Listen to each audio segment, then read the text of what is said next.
Hello everybody, it's Brian for GadgetUnit.com, and in this video I'll be taking a look at the ALCATEL OneTouch IDOL 3 smartphone. You can pick this up SIM-free unlocked for $249.99, at least at the time of doing this video, from ALCATELONETOUCH.us. I'd also like to thank Alcatel for sending this over to me for review. The full specs are linked below in the written review, and given the price of the smartphone, it's actually a pretty impressive spec sheet. First, let's start with design and hardware. It has a plastic body throughout, but for the most part it does feel pretty solid. The back cover that can't be removed has a slick, brushed aluminum texture to it, and by slick I really do mean that it is rather slick to hold. I found that the device overall is pretty slippery, so I do recommend getting a case to help in terms of grip. On the front is our front-facing camera, a 5.5-inch Full HD display, two front-facing speakers which are powered by JBL. On the left is our lone power button as well as our combined SIM and micro SD card slots. On the opposite side is our volume rocker. The top features a microphone as well as our 3.5mm headset jack, while on the bottom is our micro USB port and another microphone. I would have preferred both the headset jack and the USB port to be on the same side, but that's actually a minor issue. On the back, of course, is our rear-facing camera, LED flash, as well as some Alcatel branding. The quality of the speakers is actually quite good.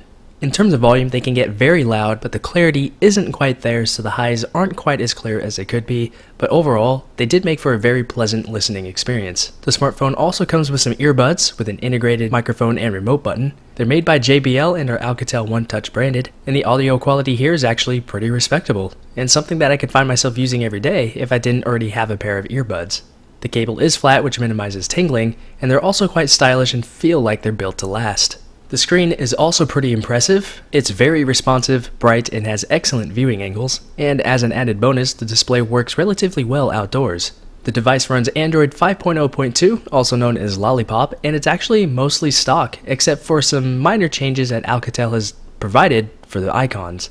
There are a few special features for this device, such as being able to double tap your display to turn it on or off, and you can also use the device upside down. I found this to be a really neat feature so that you can talk on the phone either way. Performance of the IDOL 3 was generally good. There was some minor UI sluggishness here and there, which is probably just due to Lollipop more than anything else.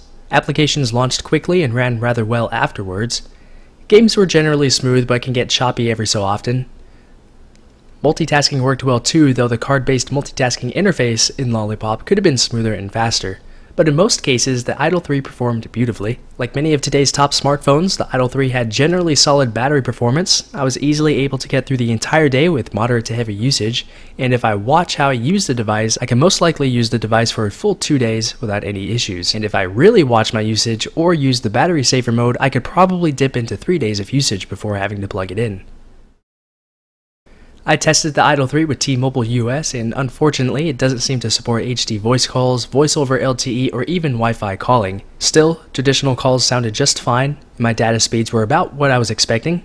The IDOL 3 was also able to hold onto weak LTE signals rather than falling back to HSPA Plus or Edge, as my iPhone 6 Plus often does.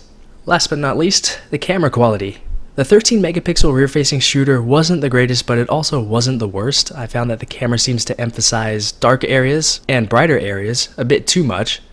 The camera is also a bit slow in some instances. Indoor and low-light photos weren't too bad, but images were a bit softer than expected. Video quality wasn't that great because it seems like the phone has an issue focusing in most cases, making the videos look a little bit blurry. Indoor recordings were actually a bit poor, resulting in quite a bit of motion blur. Indoor recordings, at least for me, were also done at 20 FPS instead of the usual 30 frames per second, but audio quality throughout seemed fine. The camera app itself is very easy to use and includes manual controls for those who wish to tweak things such as white balance and ISO. So without a doubt, the IDOL 3 is a fantastic smartphone with a fantastic price. The large display, good performance, and solid battery life make using the device a breeze. While its camera could have been much better, it certainly gets the job done. If you're looking for a new smartphone between $250 and $300, SIM-free unlocked, without a contract, the IDOL 3 is certainly one to consider. If you have any comments, questions, or feedback about this or anything else, feel free to leave those down below in the comments area. But that is it with the video, so thanks a lot for watching, and I'll talk to you all very soon.